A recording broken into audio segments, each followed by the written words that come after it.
Hello viewers, স্বাগতম আপনাদেরকে zero two in চ্যানেলের পক্ষ থেকে। তো আজ আমরা দেখব কিভাবে মাইক্রোসফট অফিস ওয়ার্ড অথবা এক্সেল ফাইলটিকে পিডিএফ করা যায়। তো আমরা প্রথমে ওয়ার্ড ফাইলটিকে ওপেন করব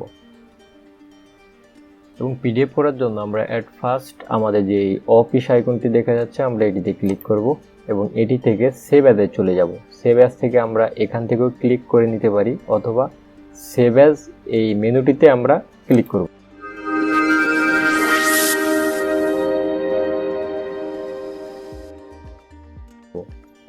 ক্লিক করলে আমাদের একটি উইন্ডো আসবে এবং এখানে আছে ফাইল নেম। আপনি ফাইল নেমটি কী নামে রাখতে চান আর আপনার যে মূল বিষয়টা এটা দেখতে হবে যে সেভ অ্যাজ টাইপ, আপনি এখানে কী টাইপে সেভ করতে যাচ্ছেন। তো আমরা আজকে দেখব যে পিডিএফে কীভাবে সেভ করা যায়, আর এর জন্য এখানে আমরা পিডিএফ সিলেক্ট করে দিব। এখানে আমি পিডিএফ সিলেক্ট করে দিলাম এবং এটি আমরা কোথায় সেভ রাখতে চাই। আপাতত এটা আমাদের লোকাল ডিস্কে সেভ দেখাচ্ছে, কিন্তু আমি এটি ডেস্কটপে রাখতে চাই, আর এই জন্য আমি ডেস্কটপটি সিলেক্ট করব।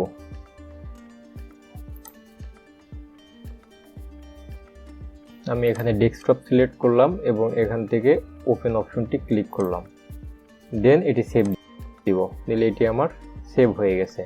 তো এটি হচ্ছে ওয়ার্ড ফাইলটিকে পিডিএফে সেভ করার পদ্ধতি। আমি এটি আপনাদেরকে ওপেন করে দেখাচ্ছি এবং এখন যেটি দেখাবো সেটি হচ্ছে এক্সেল ফাইলটিকে কিভাবে পিডিএফ করবেন। তো এক্সেল ফাইলটিকে আমরা সেমভাবেই পিডিএফ করব, কিন্তু এটি আপনাদের এজন্য দেখা দরকার যে একটি ওয়ার্ড ফাইল হচ্ছে অনলি একটি পেজ, একটি নির্দিষ্ট পেজে কাজ করা এবং সেটি নির্দিষ্ট পেজেই পিডিএফ আকারে সেভ হবে।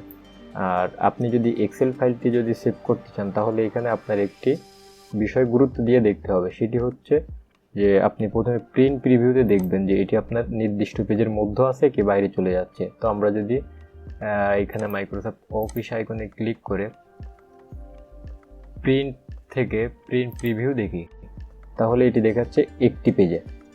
এবং কিছু কিছু ক্ষেত্রে আপনার যেটা হবে সেটি হচ্ছে ধরুন যে আপনার এই সেলগুলা একটু বেশি বড় হয়ে গেছে, সেক্ষেত্রে আপনার পেজটি বাইরে চলে যেতে পারে। তো এই জন্য আপনাকে দেখতে হবে প্রিন্ট মাইক্রোসফট অফিস আইকন থেকে প্রিন্ট থেকে প্রিন্ট প্রিভিউ। এখন আপনি দেখেন যে এইখানে আপনি দেখতেছেন যে একটি পেজে আছে, কিন্তু আসলে এটি একটি পেজে নাই। আমার এই যে ডান পাশের যে অংশটুকু এটি কেটে গেছে এবং এটি নেক্সট পেজে চলে গেছে এভাবে। আর এটি যাতে না হয় এই জন্য আপনাদেরকে ফার্স্টে প্রিন্ট প্রিভিউ দিতে হবে, আর প্রিভিউ দেওয়ার পরে এখানে যে একটি লাইন দেখতে পাচ্ছেন ডট ডট চিহ্ন দিয়ে, এই লাইনের বাইরে যেটি থাকবে সেটি নেক্সট পেজে পিডিএফ হয়ে চলে যাবে।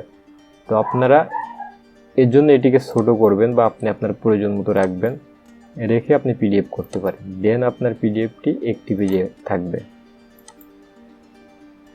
এখন যদি এখানে আমার দেখা যাচ্ছে যে আমার এটি পেজের বাইরে নাই, অর্থাৎ এই লাইনের বাইরে যদি থাকে তাহলে এই নির্দিষ্ট কলাম হতে পারে একটি অথবা দুইটি কলাম আপনার পেজের বাইরে চলে যাবে এবং সেটি দ্বিতীয় পেজে সেভ হবে। এখন এটি যদি আমি সেভ দেই সেম প্রসেসে, তাহলে এটি আমার এক পেজের মধ্যেই থাকবে, দ্বিতীয় পেজে যাবে না। তো আমরা সেমভাবে এখান থেকে পিডিএফটিতে ক্লিক করব,